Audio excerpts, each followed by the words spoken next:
Bienvenue à cette dévotion matinale du vendredi. Nous bénissons notre Dieu, notre Père, en ce matin pour la vie qu'il nous donne au nom de Jésus. Mon nom c'est Blaise Béthième. Que Dieu bénisse au nom de Jésus-Christ de Nazareth. Amen. La parole de Dieu nous demande d'être sobre, Je vais lire du verset 4 jusqu'au verset 11. La parole de Dieu dit dans 1 Thessaloniciens 15, 5, verset 4 au verset 11. Il dit: mais vous, mes frères, vous n'êtes pas dans les ténèbres pour que le jour du Seigneur vous surprenne comme un voleur. Car vous êtes tous enfants de la lumière, enfants du jour.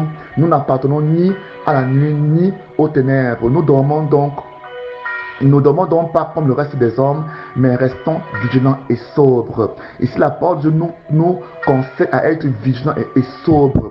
Être sobre, c'est le fait, n'est-ce pas, de ne pas se laisser aller dans le manger, le boire et même dans le sommeil. Nous devons être, n'est-ce pas, nous devons nous maîtriser, nous devons être sobres, n'est-ce pas, et prier et veiller. La Bible dit de veiller, de veiller. Que veut dire veiller? Veiller veut dire ne pas dormir. Et quoi faire? Prier. Il dit veiller et prier. Amen.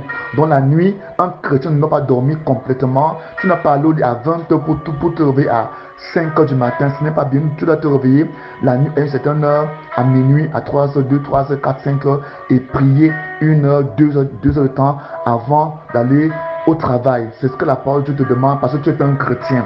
Tu es un chrétien, tu ne dois pas te lever, n'est-ce pas, et aller directement au travail comme si ton existence terrestre sur la terre s'arrête là. Tu as une existence après la terre. Il dit non ici que ne dormons donc pas comme le reste des hommes, mais restons vigilants et sobres. Parce que le Seigneur vient, Jésus vient, et s'il ne vient pas si tard à venir, la mort est là. La mort vient sans frapper, la mort vient sans avertir. La mort ne donne pas de billet d'invitation. La mort n'a pas besoin d'un passeport dans ta vie. La mort n'a pas besoin d'un visa pour entrer dans ta vie. Elle frappe de manière irrespectueuse, de manière mal polie. Elle frappe à tout temps, à temps et à contre-temps. Quelqu'un peut sortir ce matin et le soir, il n'est plus là. Quelqu'un peut aller dormir cette nuit et demain matin, il n'est plus là. La mort, n'est-ce pas, elle nous est surprise. C'est ce que Dieu a caché aux hommes. C'est le jour de la mort. Voilà pourquoi nous devons être prêts, nous devons être vigilants et être prêts afin que quand la mort viendra, que nous trouvions étant fidèles dans le travail que Dieu nous aura donné, dans l'œuvre qu'il nous aura laissée. Amen. Il dit donc ici que nous devons être sobres, vigilants, être sobres. Il dit ceux qui dorment la nuit. Il dit très bien, ceux qui dorment la nuit, et ceux qui s'enivrent la nuit. Ne serons non pas de ceux qui dorment, ni de ceux qui s'enivrent, seront de ceux qui la nuit se réveillent et prient, se réveillent et lisent la Bible, se réveillent et pleurent devant Dieu, se réveillent et remettent leur vie entre les mains du Seigneur, se réveillent et prient pour leur famille, prient pour leur pays, prient pour leurs voisins, prient pour leur assemblée, leur église, prie pour leurs ennemis, parce que Jésus a dit de prier même pour vos ennemis, pour vos persécuteurs, pour ceux qui vous ont en haine. C'est ce que la parole de Dieu demande. La Bible dit aussi de prier même pour le pays dans lequel tu vis, même si c'est un pays pour toi qui est étranger, car ton bonheur dépend de sa prospérité. Nous devons donc être des hommes de prière la nuit. La nuit est un très beau moment pour prier. Voilà pourquoi les chrétiens doivent dormir tôt pour se réveiller tôt et prier le plus longtemps possible. Parce que le monde aujourd'hui a besoin de nos prières, nos familles ont besoin de nos prières, nos amis ont besoin de nos prières, nos employeurs, nos employés ont besoin de nos prières, nos gouvernants, nos gouverneurs, nos chefs ont besoin de nos prières. Aujourd'hui, le monde a besoin de nos prières. Dieu, pour travailler dans le monde, a besoin de ta prière. Voilà pourquoi tu dois apprendre à te tenir la nuit, à te lever la nuit et prier. Tu dois apprendre à te lever la nuit et entrer en prière. C'est ce que Dieu veut pour toi au nom de Jésus-Christ. Il dit donc que ceux qui dorment la nuit et ceux qui s'enivrent la nuit. Mais nous qui sommes enfants du jour, soyons sobres. Revêtons-nous de la cuirasse, de la foi et de l'amour et mettons le casque de l'espérance du salut. Car Dieu ne nous a pas destinés à connaître sa colère, mais à posséder le salut par notre Seigneur Jésus-Christ. Verset 11. Il est mort pour nous afin que vivants ou morts, nous entrons ensemble. Nous entrons ensemble avec lui dans la vie. C'est ce que Dieu veut. Dieu ici parle de manière à exhorter plus d'une personne à mener une vie sainte, à mener une vie de violence, une vie de sobriété, à éviter les excès de nourriture, à boire la nuit. La Bible dit que ceux qui s'enivrent la nuit. Ce qui est curieux, c'est qu'en vérité, ceux qui s'enivrent la nuit. Les chrétiens ne doivent pas être parmi ceux-là qui s'enivrent, ceux qui mangent. Il y a des heures, n'est-ce pas, qu'il faut arrêter de manger. Il y a des heures qu'il faut, n'est-ce pas, arrêter de s'alimenter pour permettre au corps humain de se réveiller, de se lever, de vous permettre de vous lever et de prier. Lorsqu'un chrétien mange tard, à des heures tardives et à de grosses quantités de nourriture, il sera impossible qu'il se réveille la nuit pour prier parce que le corps, le ventre, l'estomac travaillera et ça poussera le corps à davantage se fatiguer. Voilà pourquoi ici la parole de Dieu demande d'être sobre, de veiller, d'être vigilant et de prier. Il dit ici que nous devons donc revêtir le casque du salut. Il y a un travail qui doit être fait pendant la nuit, le travail de la prière.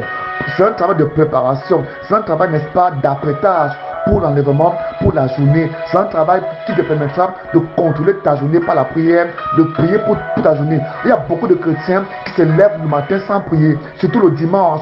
Voilà pourquoi quand ils viennent à l'église, on constate cela à l'église, les cultes sont complètement secs. Lorsque ces chrétiens rentrent à l'église et qu'on commence les prières d'entrée, les cantiques, les louanges, c'est sec et c'est vide. On a clairement l'impression que toute la semaine, il ne va prier. Le matin, il ne va prier. Ils ne sont pas allés devant le Seigneur.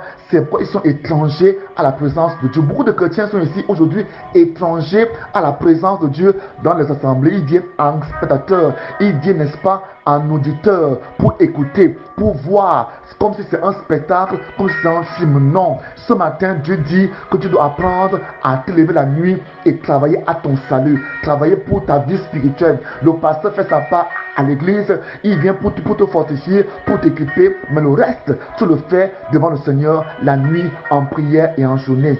Que tu te bénisses ce matin au nom puissant de Jésus et qu'il te fortifie pendant que tu feras ce travail. Il dit, ne dors plus la nuit. Ceux qui dorment la nuit. Ceux qui s'enivrent la nuit. Beaucoup, n'est-ce pas, s'enivrent la nuit parce qu'ils passent du temps, n'est-ce pas, avec des amis, n'est-ce pas, des amis dans des lieux, dans le lieu d'alcool. Ils boivent, et quand ils rentrent, ils sont fatigués. Ce matin, Dieu veut te dire, sois vigilant, sois sobre, sois un travailleur. Il dit, revêt la foi, revêt la cuirasse de la justice, revêt la cuirasse de la justice, revêt, n'est-ce pas, la foi, l'amour, et mets le casque de l'espérance et du salut. Car Dieu ne t'a pas destiné à sa colère, mais il t'a destiné à posséder le salut par notre Seigneur Jésus-Christ. Il est mort pour nous afin que, quoi que vivant ou mort, nous puissions, n'est-ce pas, vivre en lui et entrer avec lui dans la vie éternelle. Voilà pourquoi il dit, verset 11, c'est pourquoi encouragez-vous mutuellement à grandir dans la foi. Donc nous ne devons pas demeurer des nains spirituels, des bébés spirituels, des chrétiens qui depuis 5 ans, 15 ans, on est toujours obligé de les remorquer, on est toujours obligé de les tirer par le bout du nez, des chrétiens qui devraient être grands, qui devraient être en train d'enfanter d'autres enfants de Dieu, mais on est toujours en train de les nourrir au lait, on est toujours en train de les nourrir au lait parce qu'ils n'ont jamais grandi. La Bible dit qu'on doit s'encourager mutuellement. C'est pas seulement le pasteur qui doit venir t'encourager. Toi aussi tu peux encourager un pasteur, toi aussi tu peux encourager un apôtre par ta vie, par ta conduite, par, n'est-ce pas, ta prière. Nous ne devons pas toujours être des charges dans l'église, des gens qui vont de délivrance en délivrance, des gens qui ont toujours besoin qu'on prie pour eux chaque jour depuis des années, des dizaines d'années. Pour toi, la vie chrétienne, c'est que tu viens t'asseoir à l'église, tu bois la parole, tu bois,